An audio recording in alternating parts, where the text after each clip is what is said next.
If you're using agentic AI to build large autonomous systems, you're going to need to build decision agents. These are agents in your agentic framework that literally make decisions. And it turns out that large language models are not very good at making decisions. They're not consistent, they're not transparent. And so you'll need to use a different set of technologies, business rules, decision platforms, machine learning, and combine those technologies into decision agents. Now, decision agents need to be designed. You have to go through a design exercise to say exactly how do I want this decision agent to work. And we've been building decision agents, decision services for many years. And when it comes to the best practice approach to designing them, there's a clear winner. You want to build a decision model. And decision model is a visual blueprint that lays out exactly how your decision agent is going to behave and lets you combine these technologies effectively to make the decision correctly. And the best notation for this is actually called the decision model and notation. It's an industry standard that lays out a set of shapes and lines and semantics that enable you to build a visual blueprint of exactly how your decision should work. Now, I'm going to use an example here. So let's imagine that I'm a bank and I'm going to lend money to someone who wants to buy a boat. So I have to decide, I have to have a decision agent that decides this, an origination decision as a bank calls it. So I have to originate this loan. That is to say, I have to decide if I'm going to lend you the money, and if I am going to lend you the money, on what terms and how long and so on.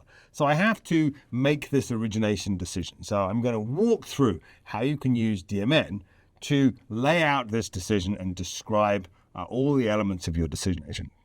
So DMN is great for doing this. It uses quite literally 3 shapes and 2 lines to do the vast majority of the heavy lifting. It can seem like a very simple notation, but it is remarkably effective and scales to enormously complex decisions like loan origination.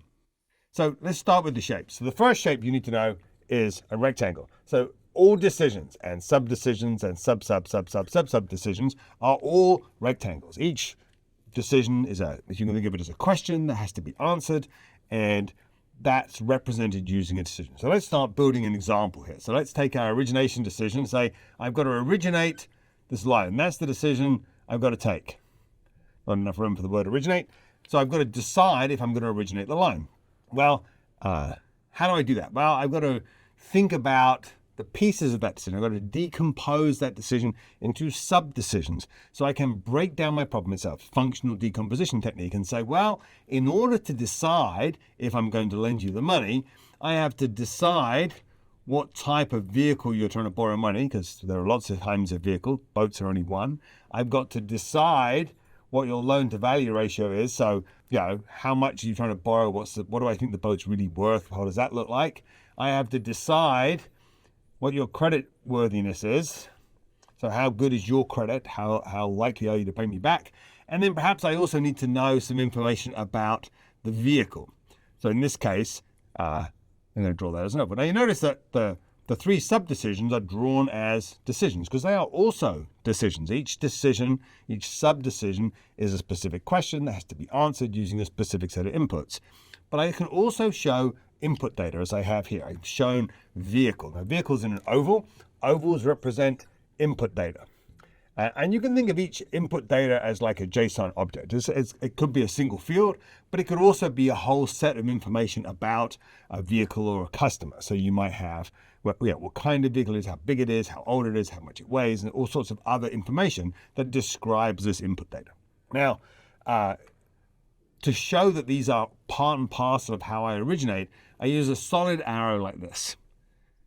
And this is called, we call these sort of dependency links. So you can think of these things as saying, well, in order to make the origination decision, I need some inputs. Decisions are, pick a set of inputs, decide what the right output is. In this case, the output is, am I going to lend you the money?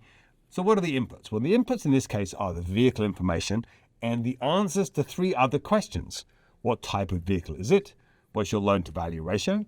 And how creditworthy are you? And those are shown using these links. So we use a couple of different terms for it. One is, its formal name is that it is an information requirement.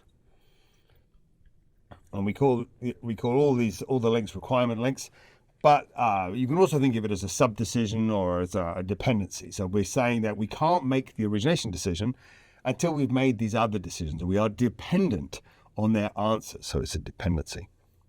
Now, I can go further. I can keep decomposing this. So I can say, well, in order to do your credit worthiness, I need to know what credit tier you're in. Are you a tier A, tier B, tier C? I need to know what debts you have, and perhaps I need to know what assets you have. And so I've got these dependencies. So this decision is dependent on those three decisions as well. And perhaps I'm going to use customer data to do those assessments. So I've got customer data, and I can show that I'm using it in a variety of different ways. Now, these can look quite hierarchical, like trees, but they're actually directed acyclic graphs, networks. So you can reuse things. You can reuse customers, as I show here. You could have another decision completely, like what promotions am I going to send someone? And that could depend on their credit tier as well. So you can reuse decisions across multiple parent decisions. You can reuse core concepts like credit tier, define it once and use it in lots of different places. Obviously, these diagrams can get very large. So the other thing you can do with DMN is draw lots of these diagrams. These are genuine objects. Each object can be used on many diagrams. So I could have the credit tier decision be on two different diagrams, and it would be the same credit tier object. So they are not pictures, they are views into a network. And so there's an underlying network of everything and how everything is connected, and then a series of diagrams that represent different pieces of that. Now, these are the sort of two core shapes, and it shows me what information is used in my decision. But I also want to be able to capture why that is my decision. So the third shape that I need is what's called a knowledge source. It's meant to be like a document shape. Humorously enough, we tried really hard to make them easy to draw, and that one we didn't really manage. And these are connected to other shapes using what's called an authority requirement, because you can think of these things as authorities. So you think of something like a policy document is an authority for a decision. We make this decision a certain way because of its authorities. And those authorities, you might have something like the risk policy might be how you describe your risk tiers. So you can keep track of why your decision model has the pieces it has. What are the pieces that are in here, and why are those the pieces? Now, these models allow you to build very robust understandings of your decision. You can break it down into smaller and smaller pieces, and you can really start to lay out exactly how your decision is used. You can say, well, the vehicle information is actually how I get the type as well, and perhaps I have to link, I can start to link various things together, so I can start to build a rich understanding of how information flows through my decision agent. Now, DMN has a couple of other sort of minor shapes that you can use. There's a group shape. You can draw like groups around things so that you can show that certain things are related to each other. You can annotate things with an annotation. And those are really just the sort of ways of marking up diagrams so you can explain it better. You can also show that you've got reusable sort of code fragments, if you like, sort of functions that you're reusing. And these are called business knowledge models, and another hard shape to draw. And these basically support your decision making. So that if you have a reusable function like calculating the monthly payment from a debt or something like that, or the likely monthly income from an asset, you can have that as a BKM and you can reuse it across many diagrams and across many decisions. So you can build, essentially, you can diagram reusable functions as business knowledge models. So these are the core shapes, the three shapes and two lines. That describes the whole structure of the decision, everything you need to know about the decision, really. The rest is really about enhancing and refining it. Now, this obviously lets you lay out the whole decision structure. But one of the things you're going to want to do is you're going to want to say, well, where in this model, and I got to specify the logic for all of this. I've got to define exactly how each of these decisions are actually made. And I do that typically by writing logic for each piece of the diagram. The most common representation is a decision table, and a decision table, literally is a tabular layout. Well, I'll just draw an example here. And it's got a sort of a header, and it's got basically condition columns over here on the left, and an answer column on the right. So if we're doing the origination decision, the answer here is, well, am I going to originate it or not? Right? That's my answer. That's what I'm trying to decide in that decision. And my inputs are basically driven by my dependency network. So I've got these 4 dependencies here. I'm dependent on the vehicle, the type, decision, the loan to value, and the credit. So I have 4 columns in this case in my table. I have is the vehicle new or used, right? That's a property of the vehicle. So it's one of the properties, one of the bits of information inside that input data. I have the type. So I have to decide how I classify this particular vehicle. Is it a boat, an RV, an ATV? How do I classify it? I have to calculate your LTV, your loan to value ratio, so I can use that. And I have to know how creditworthy you are. And only if I know those things can I reliably decide whether I'm going to originate you or not. And so in a decision table, you start off with these columns that match your model. You have an answer, you know what you're trying to answer, what question you're trying to answer, and you start writing rows. So you might say, well, if it's a new boat, so it's new, and I think it's a boat, I consider it a boat. So if it's an amphibious vehicle, maybe I think those are boats. If it's a boat, I think it's a boat, and so on. If you have I've classified the loan to value ratio in this case as good, and your credit is excellent, or good, then I'm going to basically say, I'm going to approve your loan. And then perhaps I say, but if it's a used boat, you still need to have the good LTV, but now you need to have excellent credit. Can't write excellent in the room, and then I'll still approve it. So I'm specifying the different rules for how I approve loans. So in each case, you can look at the rule and say that each row is a rule, essentially. So in this case, if it's a new boat with a good loan to value ratio, then a person with excellent and good credit is approved to buy it. Each one of these is a row. So you can think of the columns as ANDed together. All of them have to be true. And each row is essentially like an OR. You can think of each one as an alternative way to get an answer. And I can fill this out. I can put dashes in if I don't care what the value is for this particular scenario. And I can lay out my scenarios so that I can approve it. Now, there's a lot more complexity to a decision table. There are different kinds of decision tables. You can have decision tables that come up with multiple answers. You can process the rows in different orders. There's a whole syntax that you can embed in the decision tables. It's called the friendly enough expression language, or FEEL. And so FEEL is another whole part of the DMN model that enables you to express the logic behind these pieces. And many of the decisions in a model like this will be decision tables. Some will be more traditional if then else kind of logic. Others might be functions or calculations that you're writing. Others still might use business knowledge models to reuse functions that have been defined elsewhere and potentially parameterize the code. So you have a wide range of development options, all within the context of this declarative model for how your decision is supposed to work. It turns out these models are really, really good at breaking down the logic and helping you normalize it. So you don't write logic that repeats itself. You write the logic in one place. There's one place to go when you need to change the logic. It's very, very well-structured logic that you get out of it. So you can manage it, expose it through low-code environments to non-technical users, review it with domain experts. It's really easy to go through these diagrams and have someone who actually knows what your credit risk policy is say, yes, that's how we make the decision. Now, not only do these models help you structure the logic for these models, which obviously is really a key element of a decision agent, they also enable you to show how you're going to consume non-rules-based pieces. When we talk about decision agents, we often talk about needing to consume analytics, machine learning, predictions of one kind or another. And I can do that in a decision model too. So I can have a decision. Let's say I have a decision like your default risk. How likely are you to default? That's part of my creditworthiness decision. Well, I may not want to write rules for that. I might want to use machine learning to make a prediction. So I'm going to analyze all my credit risk data, and then I'm going to say, well, build a model, an algorithm that predicts how likely you are to default on your loan, and we'll consume that as part of your creditworthiness assessment. This is a machine learning model. Right now, I don't want to write rules for that because I've got a machine learning model. So there are 2 ways in DMN that you can bring that in. You can have the decision in your model, and then you can say, I can use what's called the predictive model markup language, or PMML, which is like an XML representation of the algorithm, predictive algorithm, and I can import that and run it as a function and run that as my decision.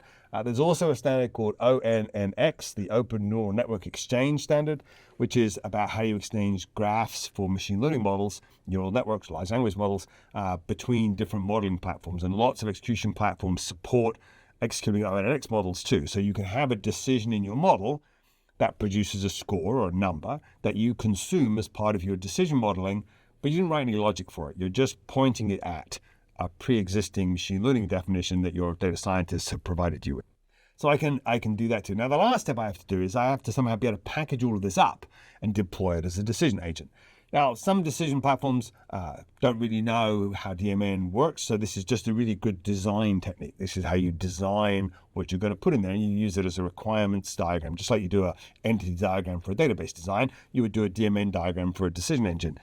But some of them actually consume decision models, so you can package up the whole model in XML, well-defined industry standard notation, and you can pass that XML packet to the engine will execute it for you. Now, to do that, you have to obviously have specified all of the logic, and you also have to tell it what the packages are. And DMN has a final shape for that called a decision service. So you can think of a decision service as it's a RESTful service. It packages up and says, this is what's going inside this service, and it enables me then to define the interface for that service, and obviously then package that up as a tool through a tools interface and MCP as an agent, as a decision agent. So what I do is I draw a box around all the things I'm going to have inside my service, and then I draw another line to say these are the ones. So this is the invocable decision. This is the decision I'm trying to make. So I have an origination service. Obviously, it makes the origination decision. So that's in the top of the box. The rest of the stuff below the line is essentially the rest of the logic that needs to be packaged into this service. So you can see all my calculations for type, LTV, credit, tier, debt, asset. All of those things are part and parcel of my decision agent. It knows how to do those things. Every requirements line that crosses the border, so the links from vehicle, the links from customer, define the interface for the decision service. This is the data you have to give the decision agent in order for it to make the decision for you. And you'll notice in this case, the default probability of default is outside the boundary. Well, that's because it's a separate endpoint. It's deployed as its own analytical and machine learning agent. And I'm going to consume the result of that scoring exercise, that endpoint, and use it as an input to my decision service. So mechanically, if I'm a workflow agent, I'm calling this, I'm going to assemble the vehicle data and the customer data. I'm going to call the default prediction agent, and then I'm going to pass the default prediction, the customer, and the vehicle. And I'm going to pass it all to my decision agent and say, tell me if I should originate this customer for this vehicle. And it will give me an answer, yes or no, or maybe. And so that enables my agents then to execute. So I can define this very robust, very visual, easy to review way to specify decision agents. And then I can, if I fully specify them, package them up and pass them often to a direct engine. So there are a number of open source and commercial engines that just take DMN models and execute them for you. So if I go through this exercise now, what I've done is instead of using an LLM to make a decision and taking all the risk of an LLM hallucinating or being inconsistent or whatever, I have basically built a hardened, reviewable and confirmable definition of how the decision agent should work. But I can also use LLMs to help me build that. So if you think about it, LLMs are really good at reading a lot of material and helping you understand what's in it. So if I've got an LLM, well, I might have a whole set of documents that describe these things. So I might have policy documents, requirements documents, narratives of interviews with experts.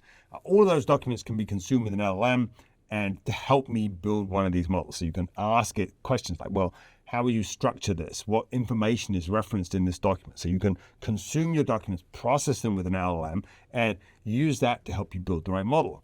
Many LLMs are getting trained on code. So if you've got a legacy system that implements some of this, you may well be able to train an LLM to read that code, or buy an LLM that can read that code and help you understand the logic that's embodied in that code so that you can replicate that logic easily in your large language model.